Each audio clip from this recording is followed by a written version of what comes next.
is the master? Welcome to Get Nerdy MTG. I'm the Possum. And if your response to that question was, what? Huh? Who? What are you talking about? Or anything other than Shonuff, I have a homework assignment for you. You need to look up and watch an awesome little movie, Last Dragon. Completely unrelated other than the segue into Masters. Today we're asking, who is the Masters, as in modern Masters? Is it this guy from the original Modern Masters, printed in 2013, who I actually don't know who he is? Anybody that does, feel free to drop that in the comments, because I could not find it. But we got his slightly younger brother, Karn. This is Modern Masters 2015. And then the baby of the three, got Domri from Modern Masters 2017. It's our favorite little Celtic dude. So, got 3 packs here, Modern Masters. Each one printed about 2 years apart. Prices of these, as always, are going to be based on TCG market value. Obviously, 1 pack of each is not going to give us an accurate snapshot of value in these sets. But unless y'all want to start donating a booster box of each, a pack of each is all we're going to be able to do, at least for today. That being said, we'll start out with the original. Said this is the Modern Masters, printed in 2013. TCG market value on this pack, as it is sealed, we're looking at around $29.17. Most expensive card printed in the set was Doubling Season. Market value about $82. There are 7 uncommons that meet the $1 threshold that we typically concern ourselves with.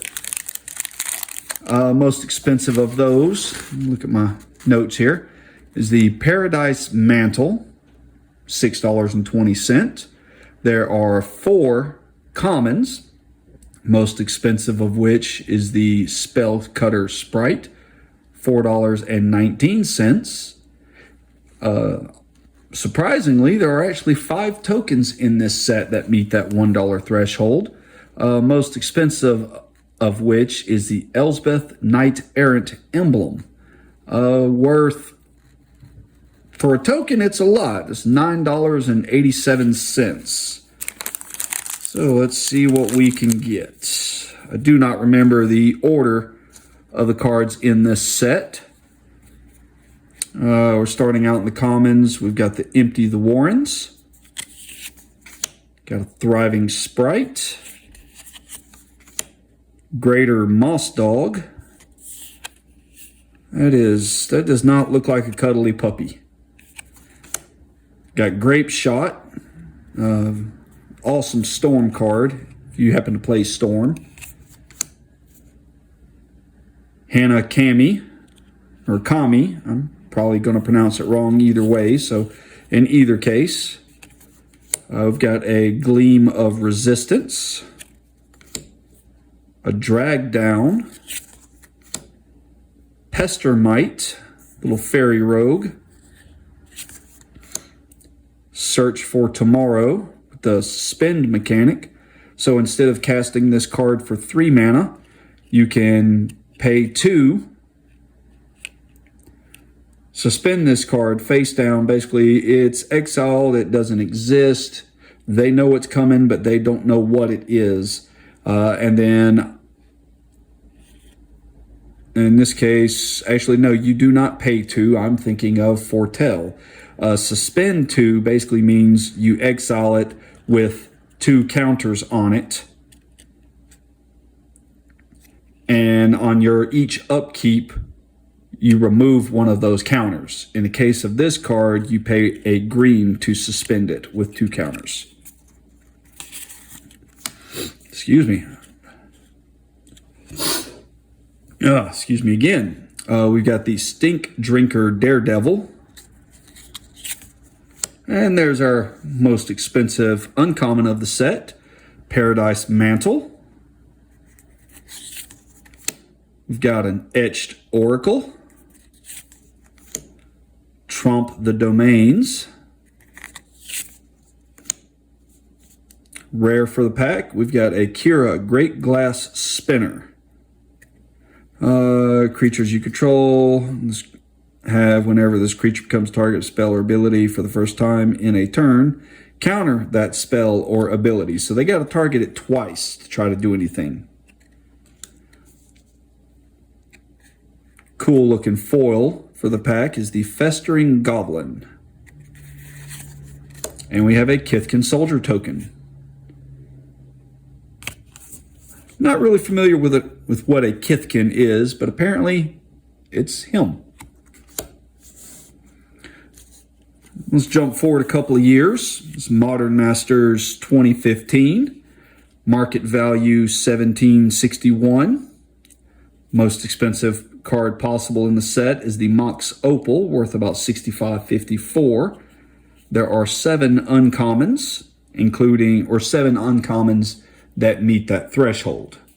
In case I haven't explained that in a previous video, or if this is the first time you're hearing it, when I say there are only 7 uncommons, I'm referring to ones that meet that $1 threshold. There are many more than that actually in the set.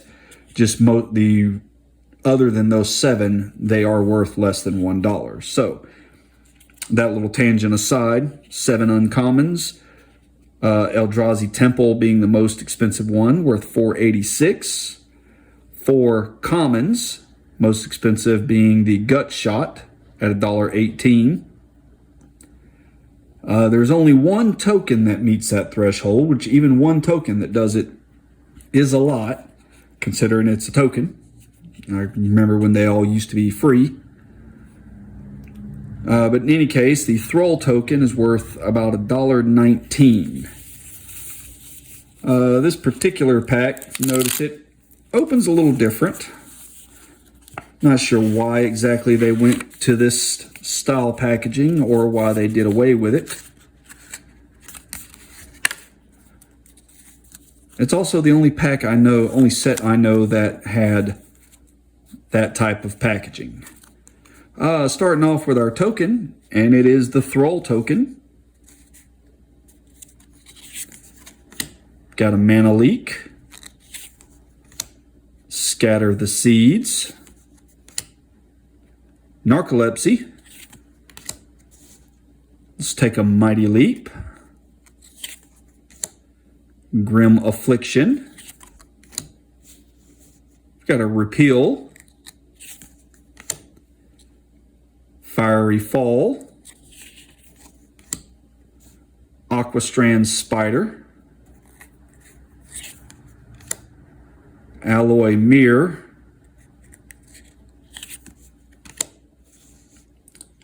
most expensive common in the set as well, Gut Shot, with Phyrexian Mana. Phyrexian Mana's a little broken. You know, you can basically cast this for 2 life instead of paying a red.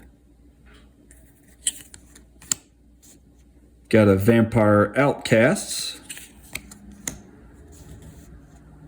Good old Oblivion Ring.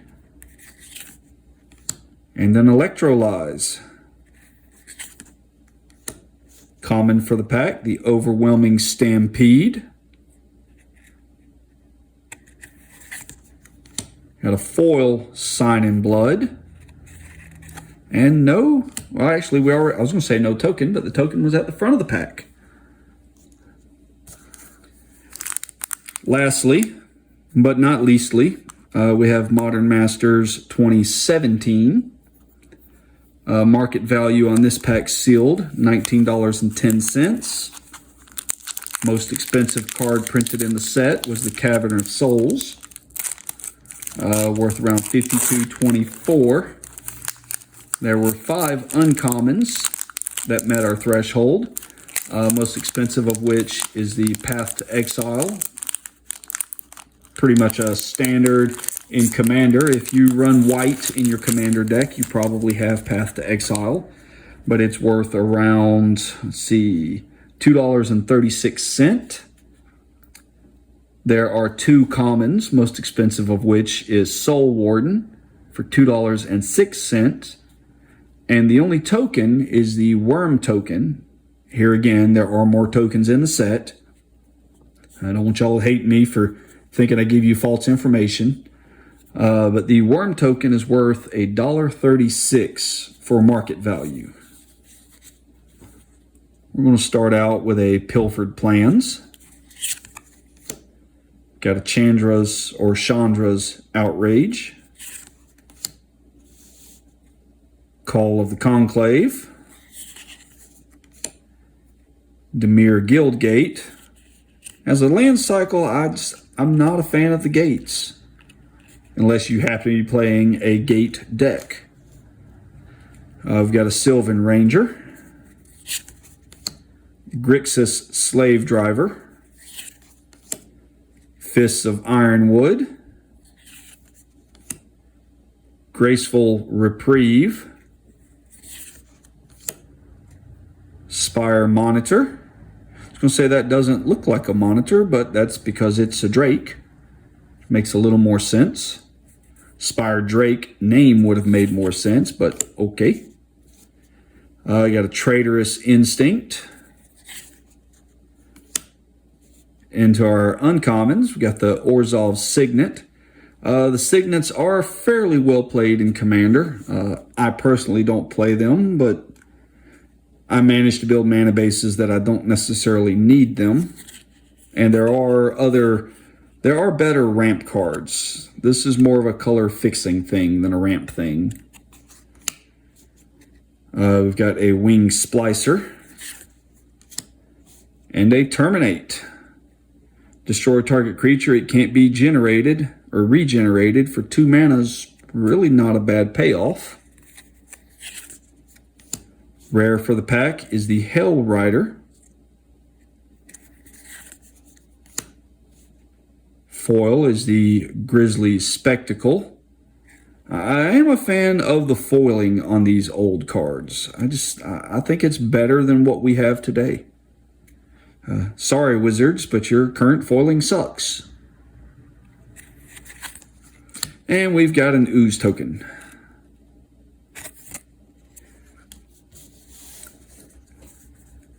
Okay, well, like I said, once we get up to editing, we're going to see how each pack did compared to its value, percentage-wise. And I'm going to guess the... I actually am not going to guess because I'll be wrong if I am. But in this case, the original Modern Masters was the most expensive pack. So we'll see how that plays out as far as value. Oh, and we almost forgot again. Hold on 1 second, guys.